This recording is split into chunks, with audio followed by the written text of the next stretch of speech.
Versus and Flow Season 5 coming to you from the heart of Hollywood. We are in a Luxury Away studio, and it's called engineered by Lexus because that's how we do Lexus versus and Flow. And we have an alumnus with us, alumnus amongst us from Seasons 2 and 3. Please give it up for Carvens. Lissaint, how you doing, brother? All right. Great to have you back, man. It feels good to be back. Versus and Flow, you are back. You have a tag team partner this time. Last time it was our guy Miles, and now another Strivers Row alumnus, Joshua Bennett. So that's like your brother, I know. Absolutely. So tell us about your poem that you guys are going to be doing. Our poem is called How to Win a Fight.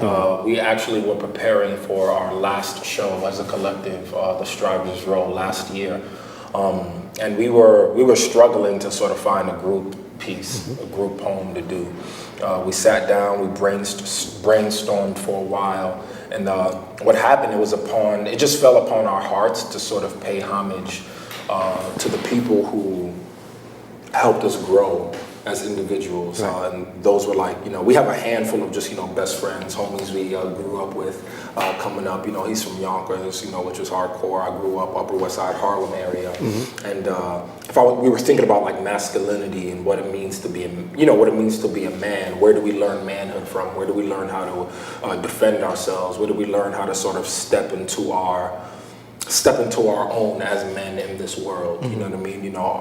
You have parents who can teach you only but so much, but you have mentors and friends who really sort of help guide you through some things. And we thought about what it meant to defend ourselves. So for me, I thought about like, what did it mean when I finally took the moment when I was like out on the streets and if someone tried to check me or if someone tried to, come at me sideways, where did I learn to sort of stand steadfast in who I was. And we just thought about our best friends, and my best friend, one of my best friends, I have many, but his name is Darian. He was an amazing athlete. He went to St. Raymond's and played basketball, went to Lafayette College, and was a Division I bound since he was younger, and I sort of wanted to pay homage. It was actually an older poem that I wrote for him in my older book. So me and Josh were looking through old poems, and I found this poem. I'm like, Josh, you think you could write something off this? Because we've always spoke about like, our best friends who we came up with. So it's sort of like a love letter, and I think that's another thing, right? You rarely see men,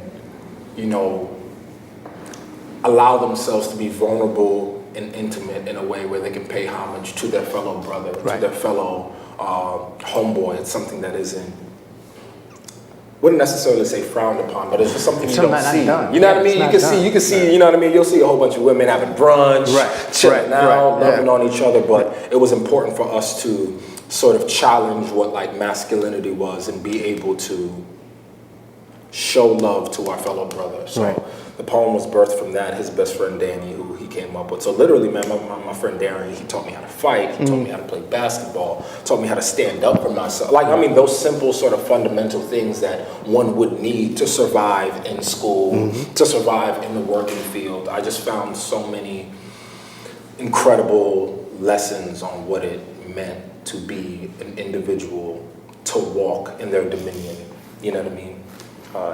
So that's it. I know that was long-winded, but no, that's fine. But what does it take to write a poem like that? Like, what space do you have to be in when you're sitting down and you're thinking about your best friend and you're thinking about all the people that have been mentors to you? Like, how do you not pick and choose what you say about them, but how do you really like put it down and break it down to its core? Yeah, I think for me, it was about reflecting on the times when I think I learned an imperative life lesson that I think still helps me today as a man, as a husband, as a minister, as a student, as a leader, as a mentor. And there were very simple things. Like, I mean, my friend taught me a lot about work ethic. Because he was, an incredible athlete. I was really overweight when I was younger. So, the work ethic that he took about, these are the steps, and this is how hard you need to work if you want to get to a place where God wants you to be. So it was really reflecting and reminiscing on those times. I'll never forget a time while we were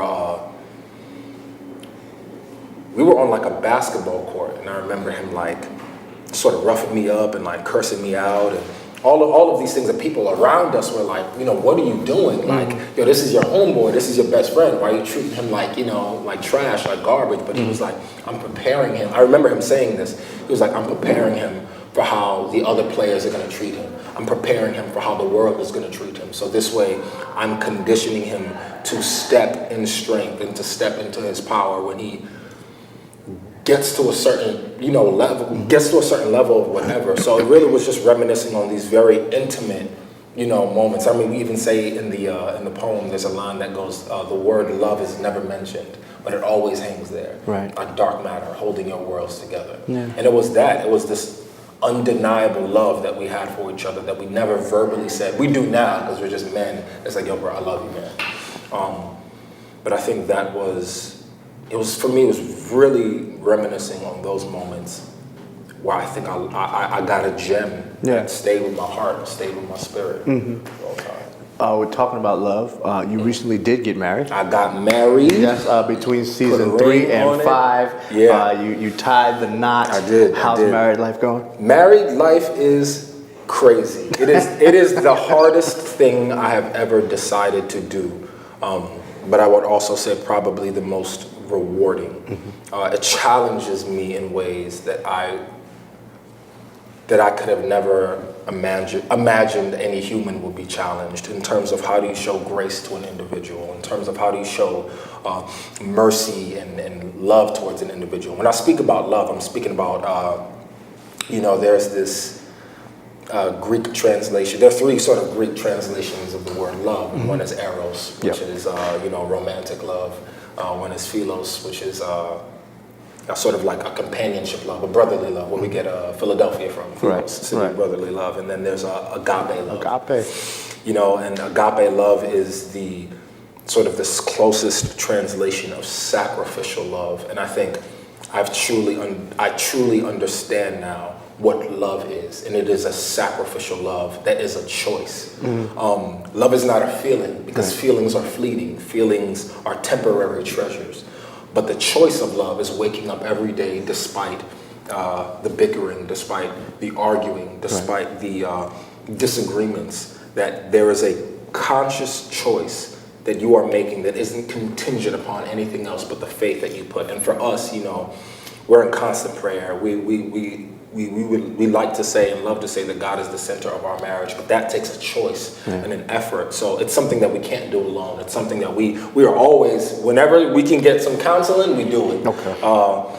And it's pretty tough because I'm also, in grad school. I'm at NYU grad acting, and our rehearsal schedule is from like a 9 a.m. to 12 midnight, basically. I get home. Oh, like I was here. Okay. Yeah, basically, right? Yeah, so I get home like 1 a.m. I see my wife 2 hours out of the day. And that's not something that you can do within your own strength. You know what I mean? That's something that for us, we have to sort of really call upon this just a supernatural entity that we deem as God. Yeah. You know, Jesus for us. You know what I mean? Right. And keep it in prayer and just keep pushing through. But it's amazing, man. I would also, just be honest and say it is tough. We're young. We're both 25.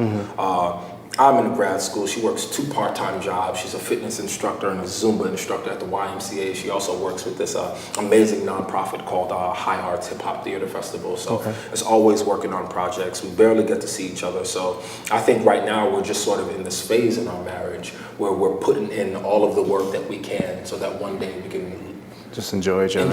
Enjoy each other's company, enjoy each other sort of like, intimately. So I've been married for maybe like a year, 5 months now. It's going on a year and a half this upcoming June.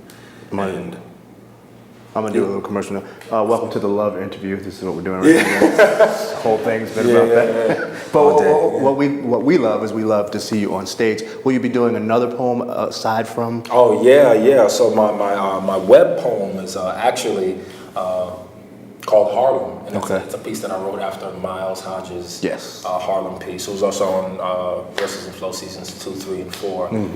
These are all my, what's great is I get to work with my brothers. I get to work with my best friends. I mean, these cats are my groomsmen at the wedding. You know what I mean? Right. So it's like, but for me, that piece is just specifically talking about sort of the gentrification that is hitting New York, the sort of stripping of like the authenticity of culture and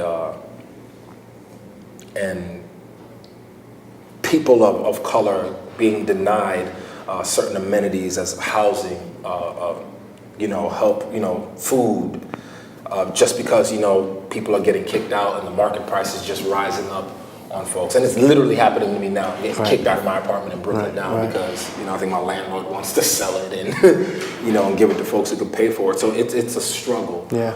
And it happened, it's been happening in Harlem for years, and now it's just happening all over the city. It's a tough city to live in. So you are an actor, a poet, a singer. Yeah. And you're going to grad school for acting. Yeah. I'm at NYU, it's a School of the Arts, graduate acting program. By the grace of God, it's one of the top programs in the country for the MFA, for the actor. You have incredible programs like Yale, Juilliard, UCSD, which Zora is at right now. Zora Howard, who also was on season 3 and season 4. So I'm acting full time. Currently, just got casted in a play down at Stella Adler Studios in New York. Okay. There is a company called the Harold Clurman Laboratory Company, and they have a new play that they just wrote called Bombed, about this man named Claude Earthley, who was the pilot who dropped the bomb on Hiroshima, and I'm playing this man named Rev Whitman, who was the chaplain at the hospital, at the psych ward that this man Claude ends up going to, and they become really close friends. And so that's amazing. And I'm playwriting as well, trying to get my feet wet in there. And so it's theater and acting all day, every single day. So this is literally actually the first time I will be doing poetry in a year. Okay. Literally in a year. Yeah. So I feel like rusty. So I was in the hotel like rehearsing and everything, but it's magnificent. It's great. You are back. You are with family. You are home. Season 5. Season 5. Lexus versus and Flow. Give everybody your social media in case they don't know already. Yeah, well, man, holler at me. My Instagram is Carvens Lissaint, CarvensLissaint. My Twitter is Carvens Lissaint, CarvensLissaint. I'm on Facebook as Carvens Lissaint, CARVEN. Basically, it's Carvens Lissaint anywhere. And I would just love to holler at the fam. Thank you so much for tuning in. Much love. God bless you. Much light. From the love interview to the spelling interview, it's Carvens Lissaint versus and Flow. Shouts out to my man Will. You got to do it. Versusandflow.com, luxurywaste.com, season 5 in the heart of Hollywood. Carvens Lissaint. Yeah.